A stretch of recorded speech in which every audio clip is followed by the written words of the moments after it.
Ropeway, cable car और फेनिकुलर railway के लिए इस बजट में हमको 300 करोड़ मिले हैं जी और मैं 200 प्रोजेक्ट मैंने लिए हैं जी और आने वाले 3 महीने में 10 प्रोजेक्ट शुरू होने वाले हैं। पर यहां हम रुकने वाले नहीं हैं। अब मैं ये चाहता हूं कि रोपवे, केबल कार और फेनिकुलर रेलवे के आगे में मैं दिल्ली से जयपुर इलेक्ट्रिक हाईवे बनाने की कोशिश कर रहा हूं। मैं अभी जेकोस्लाविया प्राग गया था जी तो स्कोडा के फैक्ट्री में गया था। जी 3 बसें जोड़कर इलेक्ट्रिक केबल पर वो चलती है और मैंने ये सोच रहा हूं, उस पर काम कर रहा हूं कि दिल्ली से जयपुर इलेक्ट्रिक केबल लगेगी। ये 3 बसेस में लोग बैठेंगे, कम से कम 150 लोग बैठ सकते हैं। सामने बिजनेस क्लास होगा, एयर होस्टेस होगी, जैसे एयर होस्टेस चाय पानी नाश्ता मिलेगा जी और दिल्ली से जयपुर का सफर 2 घंटे में होगा और टिकट डीजल बस की तुलना में 30% कम होगा। अभी हम बद्रीनाथ, केदारनाथ सब जगह पर हम रोपवे बना रहे हैं। अब ये जो टूरिज्म की बात बजट में हुई जी तो टूरिज्म के कारण पहाड़ी क्षेत्र में ये जो हमारी फेनिकुलर रेलवे है जो पहाड़ को लग के ऊपर जाती है, तो अभी हमने एक बड़ी इंटरनेशनल कॉन्फ्रेंस ली, वर्ल्ड की टेक्नोलॉजी हमने लाई है और पहले फेज में ही 200 प्रोजेक्ट कर रहे हैं। फिर मैं जब मंत्री था शिपिंग का तो वाराणसी टू हल्दिया हमने वाटरवेज बनाया जी ब्रह्मपुत्रा में ड्रेजिंग किया, बांग्लादेश में मुंगली पोर्ट तक करा दिया, रोपैक्स चालू कराए। रोपैक्स है इस दिशा से उस दिशा में जाने के लिए आपकी ट्रक, बस, कार, जहाज में रहेगी, ऊपर आप बैठोगे, इधर से उधर फिर गाड़ी निकलेगी, फिर आप निकलोगे। अभी काफी बड़े प्रमाण पर 107 जी रिवर को हमने वाटरवेज में कन्वर्ट किया था। हमने पानी पे उतरने वाला हवाई जहाज लाया था, मैं खुद मुंबई के समुद्र में उतरा हूँ जी और वो हवाई जहाज पानी पे उतरा, एमपीबीएस सी प्लेन।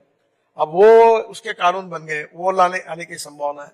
तो ट्रांसपोर्ट में पहली बात, फॉसिल फ्यूल के ऊपर जो ट्रांसपोर्ट है उसको डिस्करेज करना। अभी मैं गाड़ी में बैठ के आया जी ये गाड़ी इनोवा है जी ये वर्ल्ड की पहली गाड़ी है जो यूरो 6 एमिशन नॉर्म पे चलती है। 100% किसानों ने तैयार की हुए बायो इथेनॉल पे चलती है और 60% बिजली तैयार करती है। अगर एवरेज का हिसाब करोगे तो 25 रुपए लीटर पेट्रोल का भाव होगा।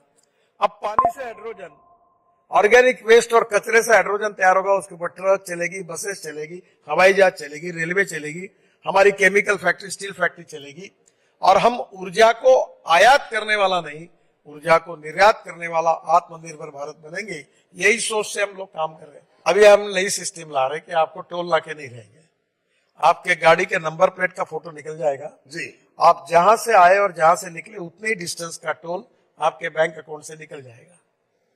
देखो पहली बात मैं आपको एक रुकना बात- नहीं पड़ेगा टोल मैं एक मजाक में बहुत बार लोगों को बोलता हूँ, जी आज तुम्हारा कार्यक्रम या 5 स्टार होटल में जी तो फुकट में तो नहीं मिली जगह, जी जी यहाँ पैसा देना पड़ेगा।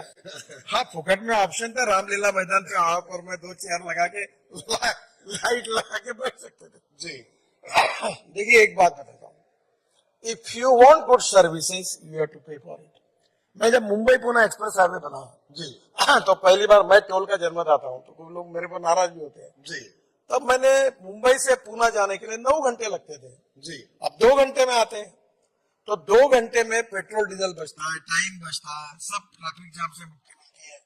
तो उतना बचता है उतना आपको टोल देना पड़ता है। अब सरकार के पास इतने पैसे नहीं है कि हम बजट से इतने काम करें। अब मैं 5-5 लाख करोड़ के काम कर रहा हूँ, बड़े बड़े ब्रिज बना रहा हूँ, टनल बना रहा हूँ, ये सरकार की बजट की मर्यादा है और इसलिए टोल है, इसलिए मैं काम कर सकता हूँ। और जो पैसा बचता है सरकार का वो प्रधानमंत्री ग्राम सड़क योजना में बीओटी संभव नहीं, वहां पैसा जाएगा, गरीबों के लिए पैसा खर्चा होगा। तो मुंबई के फ्लाईओवर बनाए वो पब्लिक प्राइवेट इन्वेस्टमेंट से बने।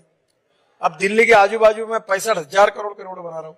अब दिल्ली से देहरादून 2 घंटे में होगा, दिल्ली से अमृतसर 4 घंटे में, जी दिल्ली से जयपुर 2 घंटे में, दिल्ली से मुंबई 12 घंटे में।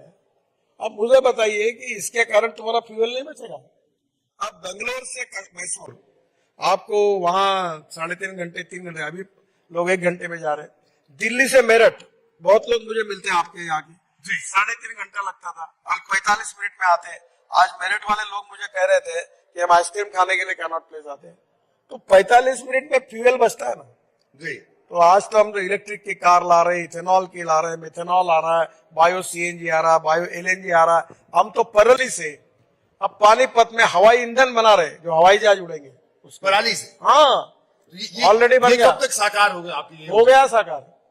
अभी पानीपत में पर 1 लाख टन पर 1 lakh litre ethanol per day, जी 150 टन बायो बिटुमिन और 76,000 ton bio aviation fuel, sustainable aviation fuel SF तैयार होती है।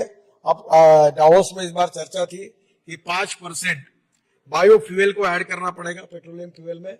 अब देश में बड़े प्रमाण पर हमारे किसान अब हवाई ईंधन तैयार करेंगे। मैं हर समय कहता हूं कि किसान पहले अन्नदाता था, जी फिर ऊर्जादाता बना, अब बिटुमिन दाता बना, अब किसान हवाई ईंधन दाता बनेगा।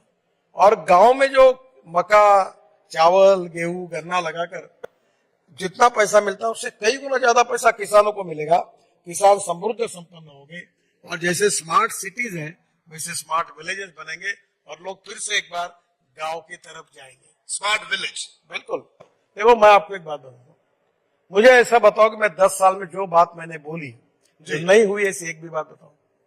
नहीं इस बार मैं जो पक्का आपको विश्वास के साथ बता रहा हूं कि गांव समृद्ध संपन्न होंगे, किसान ऊर्जादाता हाइड्रोजन तैयार करेगा, किसान बायो एविएशन फ्यूल तैयार करेगा। और मैं खुद करता हूं, आप कभी आइए नागपुर में, मैं सब प्रयोग करता हूं।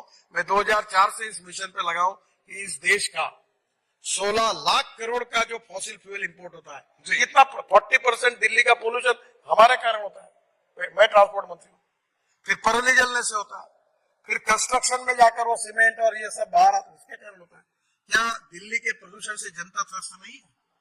और प्रदूषण को कम करना ये हाईएस्ट प्रायोरिटी है। और स्वदेशी के आधार पर ईंधन तैयार करके यहाँ किसानों को और युवाओं को रोजगार निर्माण करना, ये हमारी पॉलिसी है। और इसी के आधार पर सरकार काम खत्म होगी ये। पेट्रोल और डीजल को देश से समाप्त करना, ये मेरा मिशन है। इस देश को एयर प्रदूषण से मुक्त करना, ये मेरा मिशन है। इस देश में 16 लाख करोड़ की फॉसिल फ्यूल इंपोर्ट होती है। देखो मैं जब इथेनॉल की बात करता था तब आपको मालूम होगा मैं अध्यक्षता तब से कर रहा हूँ। जी इथेनॉल, मिथेनॉल, बायोडीजल, बायोलॉजी, मैं हाइड्रोजन की बात करता था। जी मेरे पत्नी ने मुझे एक दिन कहा कि पानी से हाइड्रोजन निकलेगा और गाड़ी चलेगी। ये मेरा ही विश्वास नहीं बैठा तो लोगों का कैसे बैठा। मैं हाइड्रोजन की गाड़ी लाई, अब मेरे पास हाइड्रोजन की गाड़ी है, जी मर्सिडीज जैसी बढ़िया गाड़ी है, जी और टोयोटो की उसका नाम है मिराई। Mirai means future.